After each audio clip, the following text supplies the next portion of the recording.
This isn't always easy to do as a loudmouth podcast host, but sometimes you just need to shut up, watch, and listen to what your eyes and ears are telling you. And they've been telling us all season long exactly who this Sacramento Kings team is, and tonight was no different. I'll explain right here on Locked On Kings. You are Locked On Kings, your daily Sacramento Kings podcast, part of the Locked On Podcast Network, your team every day. And now, ladies and gentlemen, it is that time for another episode of Locked On Kings. Hello and welcome into Locked On Kings, your podcast hub for Sacramento Kings coverage all season long. Today's episode is brought to you by FanDuel. Make every moment more. Right now, new customers get $150 in bonus bets with any winning $5 bet. That's $150 if your bet wins. Visit FanDuel.com/lockedon to get started. My name is Matt George. I have the privilege of being your host here. I'm a Sacramento sports anchor and reporter for ABC 10 News. And I've been covering the Sacramento Kings for a long time. I've been a fan of the Sacramento Kings for even longer. Every single Sacramento Kings fan on the planet thought the same thing when we found out, in addition to Jimmy Butler not playing for the Heat tonight because he was suspended for a game due to his altercation in the last Miami game against the New Orleans Pelicans, hearing Tyler Hero was out, and Terry Rozier was out. Three key pieces of the Miami Heat team, and specifically the Miami Heat offense. We all thought the same thing. Oh, crap. Because for some reason, and it's not specific to this team this year, but this team is continuing a long trend over the course of the last couple decades of Kings basketball. For some reason, when the Kings take on a shorthanded team, they fall flat on their face. Like I said, this has been an issue for a while with this organization, but it's especially been infuriating with this group this year, especially considering the games that they've won, right? Less than 24 hours ago, the Kings defeat the Los Angeles Clippers, a hard-fought physical game inside of Crypto.com Arena. A massive win for this Kings team, a win that I thought maybe could wake up, ignite, and spur a second half of the season run to get this team ultimately into the playoffs. Now, that's still very possible, but it's very Kings, or maybe more importantly, it's very Kings of this team to follow that excellent win up, one of their most complete performances up, with another dud of a performance, a loss at home to a short-handed team. The Kings are telling us and showing us exactly who they are. They're tough to explain. They're tough to understand, but they're consistent with who they are. When it's a big game against a really good team, more often than not, this Kings team is going to look their best and play at their best. But especially when they are at home against a team that they know they are better than, a team they should blow out of the water talent-wise, or a team that is missing a significant amount of talent like the Heat were tonight, the Kings just continue to fall flat on their faces and not look like the same team. This is who the Kings are, right? This is what this roster is, and it's time that we just have to accept it. Now, that doesn't mean that we are okay with it, right? It doesn't mean that acceptance is not okay, it's just they are who they are type thing, whatever. We don't have to worry about it. Just put up with their shortcomings, right? Accept this is who they are and accept this is how they're going to be, but don't accept it as them at their best, or don't be okay with it. There's a very fine line between that, and I might not be doing a good job of explaining what I mean or making that perfectly clear. But just this is who this Kings team is, right? Now, I don't know how that's supposed to make me feel for games like these next two big games against the defending champion Denver Nuggets, who the Kings have beaten 3 times, or the Minnesota Timberwolves, who are one of the best teams in the West, a team who the Kings have already beaten in Minnesota this season. In fact, they were the first team to defeat the Timberwolves in Minnesota this season. Maybe I should feel good about those. Maybe I should feel good about when the Kings do get to the playoffs, hopefully avoiding the play-in, they will perform because they'll be taking on a good team, and they always play up and play well against good teams. Maybe I should feel that way, but we're not just talking about individual games. We're not just talking about winning a playoff series and playing better against a team that is better than you. We're talking about this team developing and building into a contender, establishing a culture. And culture is a word that we're going to talk a lot about in this podcast in just a little bit, because we hear so much about heat culture this, heat culture that. Tonight's game was also not surprising from a Heat perspective either, because Eric Spoelstra, Pat Riley, the Miami Heat find a way to get the best or get a lot out of their rotational players. Mike Brown and the Sacramento Kings cannot say the same. Again, we'll get to that. But before we get to that, I want to talk about that surge that the Sacramento Kings had in the fourth quarter. They're down by 20 points. Things look bleak. All of a sudden, the Kings step up with a major defensive intensity. Mike Brown, De'Aaron Fox both pointed out that the Kings switched to a zone in the fourth quarter, started getting deflections, got stops, got steals, got out in transition, and they hit 4 straight three-pointers, 1 by Kevin Huerter and then 3 straight by Keegan Murray. Suddenly, the Kings explode and are within 4 or 2 points. Ultimately, it doesn't matter. The Heat call a timeout. The Heat come back out of that timeout. They're composed, and they end up winning this game, hitting some big shots and closing the door on that Sacramento comeback. Are Kings fans supposed to feel good about that fourth quarter surge? Now, it was fun to watch, right? The Golden One Center was rocking at that point, super loud. There was great energy, like, here come the Sacramento Kings. Awesome. What a fun moment.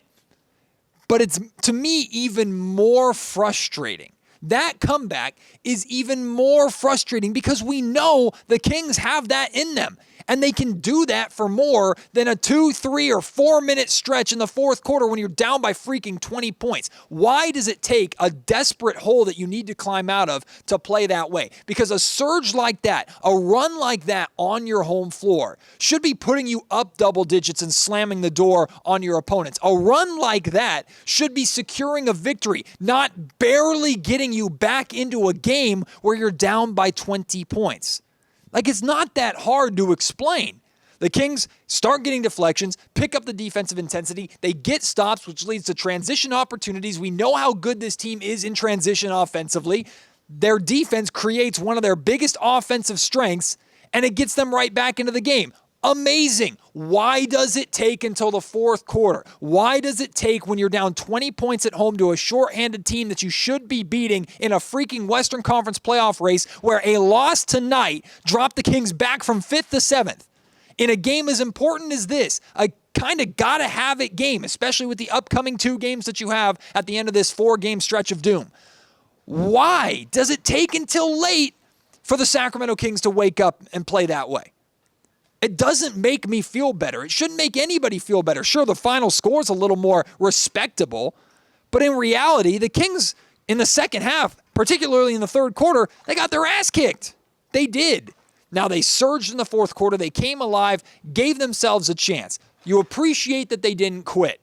But to me, that's a consolation prize that I don't care about. I don't care about excuses. I don't care that it was the second night of a back-to-back. This is the third game that the Kings have played since having a week off, right? I don't care about excuses. And to me, like, the Kings being the Kings and continuing this trend, like, it's not acceptable. Again, you can accept that this is who the Kings are as a team, and I think it's going to take changes to the roster and changes to Sacramento's culture and continued growth in that area for the Kings to kind of break out of this rut that has plagued this organization for the last 2 decades. But it's not okay for Sacramento to continue these trends, to play poorly in meaningful games when, like I've talked about a lot over the past couple of weeks, Sacramento's safety net is gone, right? They have used up. They are in debt at this point with their bad home losses. They're gone. And they have some home games coming up later, which we'll get into. Some big home games coming up against teams that they absolutely should be beating. That, based off of how this season has gone, Kings fans might be more concerned about and maybe should be more concerned about those games than the next game against Denver, or the next game after that against Minnesota. This Kings team is confusing. Now, when it comes to Mike Brown, I brought up heat culture. Mike Brown was out-coached tonight. Now, in the grand scheme of things, is it terrible to say Mike Brown was out-coached by Erik Spoelstra, who's an absolute superstar head coach, going to be a Hall of Famer head coach, one of the greatest head coaches in NBA history? In the grand scheme of things, no. It's not that big of a deal to say Erik Spoelstra out-coached Mike Brown. But again, heat culture, right? Pat Riley, Spoelstra, Haslam, Wade, like the Miami Heat have built this culture to where whether it's a star out or a role player out or whoever, it's next man up, guys step up, play hard, play the right way, and give themselves opportunities to win any game against any opponent. I suppose, if you want to look at things as a glass half full, I suppose of all the teams that you're going to lose to this season that are shorthanded, I guess the Miami Heat is one of the few that you could feel okay about. Now, the circumstances of this playoff race make it a little less okay, but if that's the way you feel, like, I wish I could borrow some of that optimism from you. I'm not necessarily feeling that right now. But how do the Kings build their own version of heat culture? I asked Mike Brown about that after the game, and I didn't word the question very well, and you're going to hear how I worded it, because I didn't mean like, hey, take the heat culture, copy and paste it, and put it in Sacramento. But how do the Sacramento Kings develop and build their own culture where they play the right way, they play hard, and they play consistent, and they can get guys to step up? Because Spoelstra can get multiple I mean, the Heat, for God's sakes, had 6 players score in double figures tonight with 3 of their main offensive weapons out. 6 players scored in double figures. As a team, they stepped up when they were shorthanded. How do the Kings, how does Mike Brown, how does Monty McNair get the most out of his roster, get the most out of his role players the same way the Heat are able to consistently? That's how I should have asked the question. But here's what I asked to Mike, and here's what he said. Mike, we hear a lot about heat culture and guys just seeming to always step up and play well in big moments for Spoelstra and just that group over there. From the Kings' perspective, how do you build that culture in your own organization? Is it possible to replicate what the Heat have built, and what does it take, I guess, to get there in your mind? No, you can't. You can't replicate it. Because you got to have your own culture. In my opinion, it's hard to do the same thing that somebody else is doing. But the reality of it is, from top to bottom, they believe in toughness, and they believe in playing hard and playing the right way. They're not looking at offensive numbers. They're looking at defensive numbers, how you compete, and how tough you are. And then they're trying to develop those type of players and put them on the floor. And it started with Pat. Pat's still there, and you got Spoelstra there too. And that's a really good combination, especially when you have guys like Dwayne Wade that are mainstays that come through there, Udonis Haslam. Because once you get it from within and you have the buy-in from within, from your main guys, the sky's the limit, because everybody else that comes along and joins that team, they're going to have to follow their lead. If they don't, boom, they're out. They don't care what they shoot from the three. They don't care how many points they score. It's all about playing the right way, playing with toughness, supporting your teammates, and that's what that, in my opinion, from the outside looking in, that's what that's built on. Now, if I can respond to what Mike said there really quick, I'm not trying to put words in his mouth, so listen to me very carefully when I tell you, like, I'm not saying that Mike is just blaming the players and not taking ownership upon himself. But what I took away from that answer from Mike Brown is that a lot of it is very personnel-based, right? Like I mentioned, the Heat have had coaches, general managers, and more importantly, leaders in the locker room, players who have set the expectations, set the foundation, and held everybody on that roster accountable. And if you aren't willing to do that, if you aren't capable of playing the Heat style of basketball, buying into that Heat culture, you can get the hell out regardless of how good you are in other areas, right? So if I had an opportunity to ask Mike a follow-up question, it would have been, are Fox and Sabonis owning that Kings culture that you're trying to build? And are they holding everybody else to that standard? And the other part of that is, clearly, if the Kings are struggling and continue to struggle in games like this against shorthanded teams, clearly not everybody is bought in or everybody is capable of buying into the kind of basketball that you want to be playing, the culture that you're trying to establish. So while I don't think Mike Brown is directly saying it's personnel-based and we don't have the personnel, we don't have the players to be able to have a culture like the Miami Heat have, I think to some extent what he's saying there is we're trying to establish something, and we need to go out and get more guys, or the Kings need to go out and find guys. Monty McNair needs to find guys this offseason and plug the right pieces in around Fox, Sabonis, Keegan Murray to some extent, that core of players who is going to embrace that culture and handle or hold everybody else accountable. The Kings just don't have that yet. That's why this roster is what it is. That's why this Kings team is what it is. Because the way it's constructed, the way these players are, and the way that Mike is trying to coach them and how they're able to respond to that coaching just isn't good enough at this point in time. Today's episode of the Locked On Kings podcast is brought to you by my friends at Sac Yard Community Tap House. Sac Yard Community Tap House is a phenomenal place for you to, of course, watch a Sacramento Kings game. They have a ton of TVs there, great views, whether it's inside on their comfortable tables or outside in their outdoor patio, which is perfect during the winter because they have fire pits out there to keep you warm. It's great during the summer as well because they have misters out there all year or all summer long to help you beat the heat, right? Plus, they have amazing selections of beers on tap and local wines for you to try. Like, Sac Yard is just such a wonderful place to enjoy sporting events first and foremost. But it's also just a great place for you to bring friends, bring family, including your dogs, right? Including your pets. Go over and community is in their name because it is a community center. It is a community hub. It is a place where you will find your fellow Sacramentans, your fellow Kings fans, your fellow drink enjoyers, whatever it may be. It's a perfect place for you to experience Sacramento's community. That's what Sac Yard does really better than any other establishment, I think, in this city. They do a good job embracing the community aspect. They also hold a ton of different events that are involved in the community, local bands and artists for different nights, fun trivia nights, things like that. There's so many things that you can do and enjoy at Sac Yard, and again, it's all based around the community. So go and check out Sac Yard Community Tap House. Hey, let them know Locked On Kings sent you because you'll get 10% off of your tab. Sac Yard is your home for the Locked On Kings listener.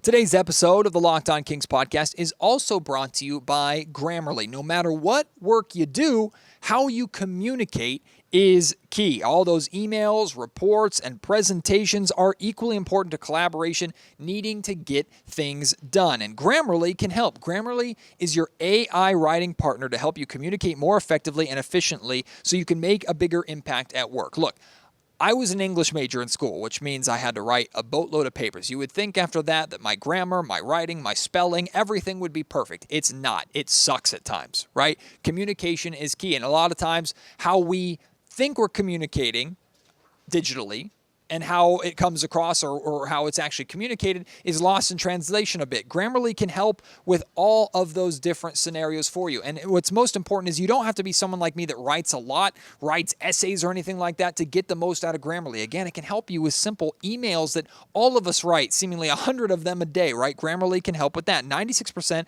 of Grammarly users report that Grammarly helps them craft more impactful writing. It works across 500,000 different apps and websites. By understanding your writing and context, Grammarly provides relevant, personalized suggestions. It's not just like what you see on Microsoft Word or anything like that, right? It understands your writing and understands how you communicate and personalizes your suggestions for you to ultimately help your style out. Make a bigger impact at work with Grammarly. Sign up and download for free at Grammarly.com/podcast. That's GRAMMARLY.com/podcast. Easier said, done.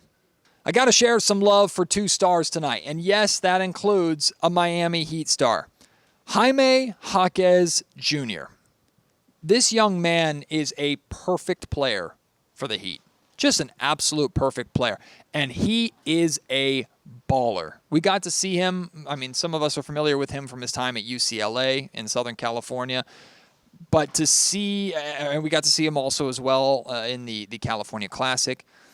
To see how he played tonight, right? How he stepped up. We talk about Heat culture, but also for a rookie to step up and play as poised and solid and high IQ basketball as Haime Hawz Jr. played tonight, especially in the fourth quarter. His second half was incredible, but his fourth quarter, he had a couple of big moments. He had a move that completely froze Domantas Sabonis to score a big bucket while the Sacramento Kings were putting on their run. Like, Haime Hawz Jr.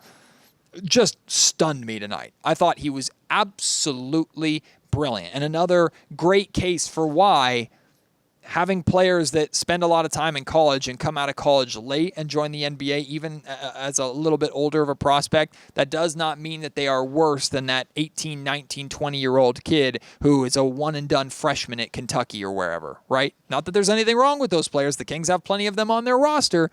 But those older rookies, Keegan Murray's another example of that, right? These players that come in and are more NBA ready physically, NBA ready mentally, and can make positive, immediate impacts to winning like Haime did tonight, and like Keegan Murray does to the Sacramento Kings, did last season, and does consistently as a sophomore. We'll get to Keegan in a second, but Haime tonight, 26 points, super efficient, 12 of 17 from the field, also had 3 steals. I was blown away by Haime Hawz Jr. Absolutely loved what he did. And also fair play to Haime and fair play to the Miami Heat, because I don't know if you saw on social media, but the Heat posted like a Heat win graphic, and it was a video of Haime pulling a plug and then the beam shutting down, which a lot of teams will have their own fun with the Kings beam and changing it to their own team color or whatever, turning it off or no, whatever. They have different, they have fun with that in different ways. But I love the idea, because a lot of those videos that you see, the videos in the arena of players like doing trivia games and firing up the crowd and stuff, that's all handled the same day. It's all handled during media day, right? They go to different stations, they do all their photos, they do their interviews, they record all those segments and stuff. It's all batch recorded at the beginning of the season, and then they use it all season long.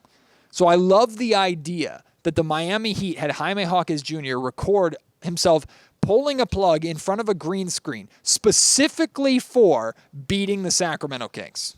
If that's the case, I wonder if they use it for anything else. If that is the case, fair freaking play that you went to that much effort to put a post up that control a team that isn't even in your conference that you play only 2 times a year. I'm not even mad at it. I freaking respect it. So that was kind of a fun thing that we saw post game, even though it was at the detriment of the Sacramento Kings. But Keegan Murray looked like a superstar tonight. He did. We saw it on both ends, right? The defensive impact that Keegan Murray's made. He had 28 points tonight, 10 of 14 from the field, 6 of 7 from three-point range, 5 rebounds, 3 steals. Like, defensively, he was solid pretty much the entire night. Duncan Robinson really struggled offensively tonight. He did a good job distributing the ball. I think he finished with like 8 or 9 assists, something like that. And I thought Duncan Robinson coming into the game was the guy that was like, okay, that's someone who can explode offensively and really make up for Jimmy Butler's absence and Terry Rozier's absence and Tyler Hero's absence. No, Duncan Robinson didn't score the ball very well. A lot of that had to do with the fact that Keegan was guarding him for the first part of this game, and then Keegan ended up being switched on to Haime Hawz Jr. and other players later on, and there were times, quite frankly, where Keegan got beat. Like, fair play. A couple players just beat Keegan defensively, period. That being said, Keegan played the solid defense consistently tonight that we know he's capable of playing, and then he exploded offensively, especially with that three-point shot that he established and was known for as a rookie last year. His 3 straight threes during that Kings push in the fourth quarter were sensational. Like, that right there epitomizes to me, like, the absolute max potential of Keegan. If you can capture that stretch in a jar and spread it out consistently over the course of an 82-game season, plus bring it into the playoffs over the course of a 10 to 15-year career, Keegan Murray is going to be a really, really, really, really, really good player in this league. And if he can do that the way he did tonight, more often than not, maybe the Kings do indeed have an all-star that they believe they had when they drafted Keegan in the first place. I don't know if I'm ready to go there yet. As much as I love Keegan Murray, he still has to show consistently what he can do on the offensive end if he wants to reach all-star status. But Keegan Murray played like a star tonight. The 2 best players on the floor, other than Bam Adebayo. Bam played really, really well. We'll talk about him in a second. But Haime Hawz Jr. and Keegan Murray, I thought, put on an absolute show tonight. And I know the Kings lost, but the Kings still have to feel very, very good about Keegan after a night like tonight, and you're damn sure that the Miami Heat feel very, very good about Haime Hawz Jr. With the night that he had. But let's talk about the big man battle, right? Domantas Sabonis tonight. Another triple-double, 14 points, 14 rebounds, 10 assists, his 21st triple-double of the season. He's now had, I think, 3 straight triple-doubles, which is incredible. He played 40 minutes tonight on the second night of a back-to-back. De'Aaron Fox played 38. So shout out to your stars. Shout out to your main guys, like physically handling the load of minutes being played on back-to-back nights. You appreciate them for that. But what I don't necessarily like is that Domantas Sabonis only took 8 shots. Only 8 shots over 40 minutes. Like, this is where if Sabonis has critics, it's about his ability to score. And on nights like tonight, I'm not saying that Sabonis was making the wrong plays, and I think a lot of this also has to do with Bam Adebayo's physical defensive presence at the rim, changing some shots and making things a little more difficult for Sabonis down low. But I need more scoring from Sabonis in a game like this where other guys are struggling and the Kings are trying to battle for a win at home. Because even though Sabonis had another triple-double, we don't take that away from him, but I have no problem saying it. You know me, I will captain, defend a Sabonis, captain, sing Sabonis' praises, right? It's almost obnoxious. Actually, it's not almost. It is obnoxious how much I talk about Domantas Sabonis and how much I sing his praises and make sure that what he's doing is known and appreciated, because outside of Sacramento, for some reason, it is not. But I got to be consistent. Tonight, Domantas Sabonis was outplayed by Bam Adebayo across the board, right? Even though Sabonis had a triple-double and Bam Adebayo did not. Bam finishes with 28 points, 11 of 18 from the field, 10 rebounds, 7 assists, 2 steals. He made an impact in all areas of the game, and specifically he stepped up as a scorer, as an offensive threat, and helped set the tone for Miami offensively, again on a night where they were missing 3 impactful, important offensive pieces. Bam Adebayo stepped up to the plate tonight, hit some huge shots, had that ridiculous possession early in the fourth quarter where the Kings played 23 seconds of really good defense, knocked the ball out of Adebayo's hands 2 or 3 times. Somehow he kept possession of it, turns around, flails one up from the elbow to beat the shot clock, and it goes in. It was just a really, really, really good night for Bam Adebayo.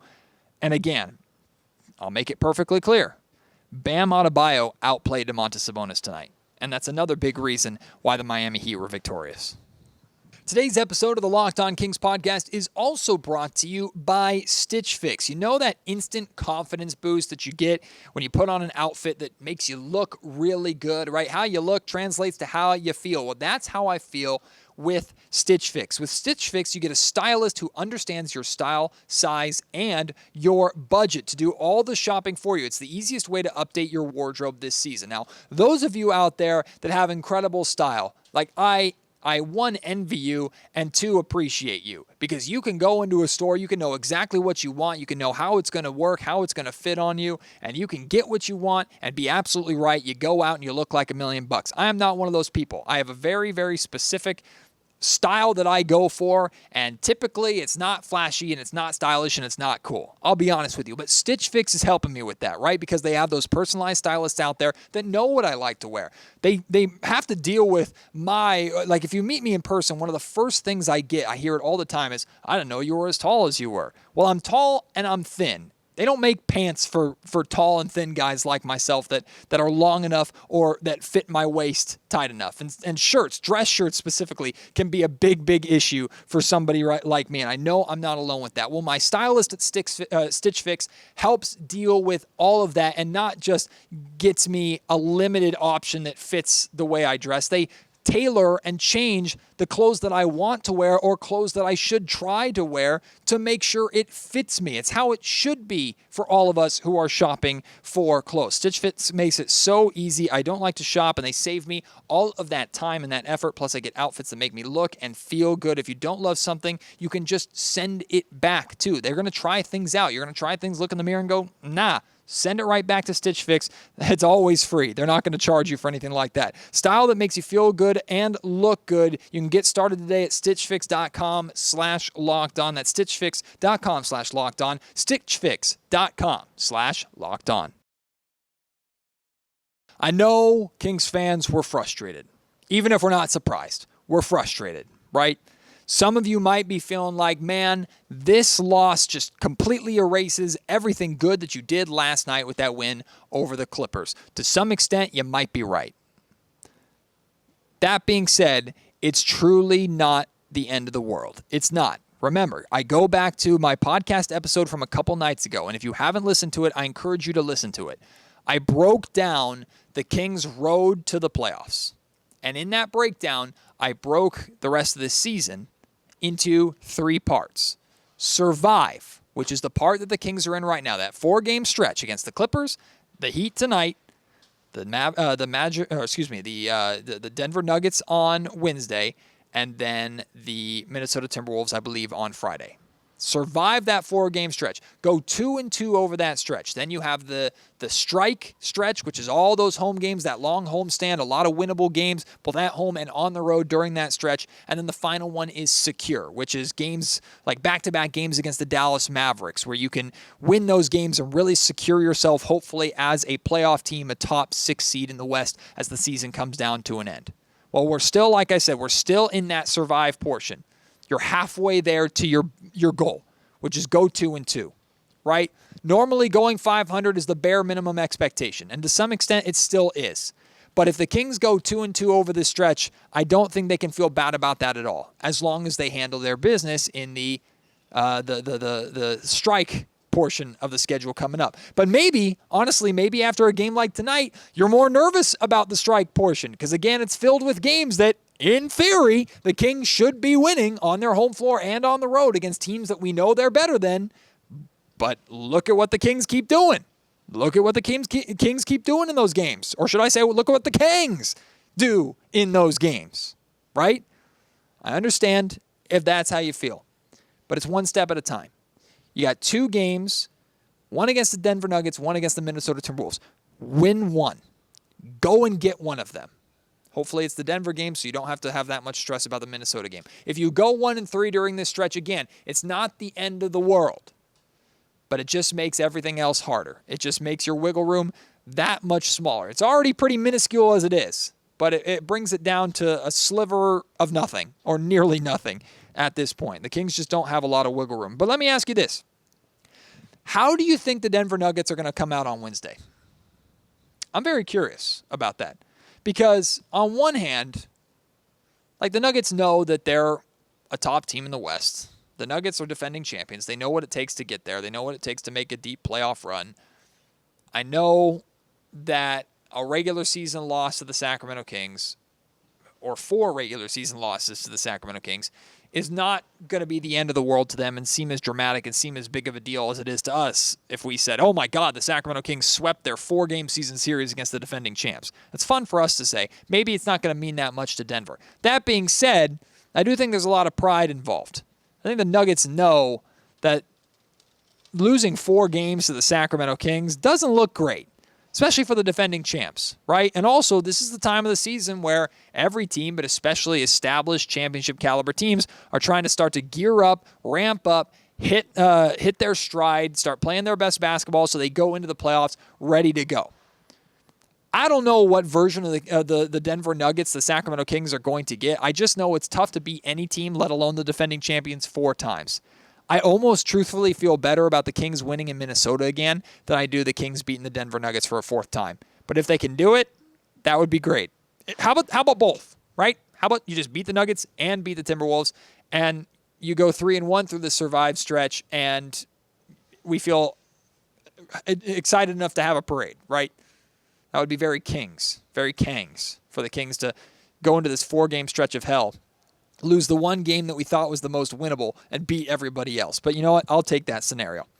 But what about tomorrow, right? Every single day is going to have an impact on this Western Conference standings race. So what do we pay attention to tomorrow? Well, like I said, the Kings with tonight's loss dropped from 5th to 7th. They're now half a game back of both the Suns and the Pelicans. The Suns technically are in 5th place. The Pelicans are in 6th place. The Kings are in 7th, but only half a game back. So the Kings can get some help from other teams and move up in the standings, or more importantly, other teams can move down, or the Kings can kind of stay put. Maybe those teams create a little extra separation, and then hopefully a win in Denver or a win in Minnesota boosts them back into the top 6 picture. But tomorrow, here's what you're rooting for. Go Cleveland Cavaliers, because they are hosting the Dallas Mavericks tomorrow. Go Cavaliers. Beat the Mavericks, because the Mavericks are that team right behind you, barely behind you, that's chomping at your feet, right? And the Mavericks are looking to leapfrog you and work their way into the top 6 just as desperately as the Sacramento Kings are. So go Cleveland Cavaliers. Go New York Knicks, who are taking on the New Orleans Pelicans. I have no idea who is favored in that matchup. I hope the Knicks are favorites, and I hope they win that game. But go New York Knicks. If the Knicks win that game, I believe the Pelicans and Kings are once again tied in the standings, which means I think because of percentages, the Kings would leapfrog them and then move into the 6th spot. Although, depending upon what happens with the Mavericks, it's all convoluted, right? Every single game can have a million different effects on the standings. But we know we want the Mavericks to lose. We know we want the Pelicans to lose. And for added measure, although this one seems like a pipe dream, go Washington Wizards against the Golden State Warriors. Although, hey, the Wizards beat the Sacramento Kings, so hopefully that can be done against Golden State as well. But those are the 3 games to really keep an eye on. I think the Spurs are also playing like the Timberwolves. I guess go Spurs in that sense too, although the Kings aren't too worried about catching the Timberwolves at this point in time. If anything, go Minnesota in that game, because I don't want them to be pissed off after losing to the Spurs and take it out on the Sacramento Kings in a few days. That sound reasonable? I think that's how I feel about that. But go Cavs, go Knicks, go Wizards for sure tomorrow, and of course, go Sacramento Kings. Appreciate your support as always, joining me here on the Locked On Kings podcast. Can't wait to have you join me after the next episode, which I believe will be after that Kings and Nuggets game, hopefully after a Kings win, but win or loss, I will have a podcast for you. You're amazing, especially those of you who I got to meet here at the Kings game tonight. Appreciate you so much. I'll see you on the next episode. Until then, my name is Matt George. You've been listening to Locked On Kings, part of the Locked On Podcast Network.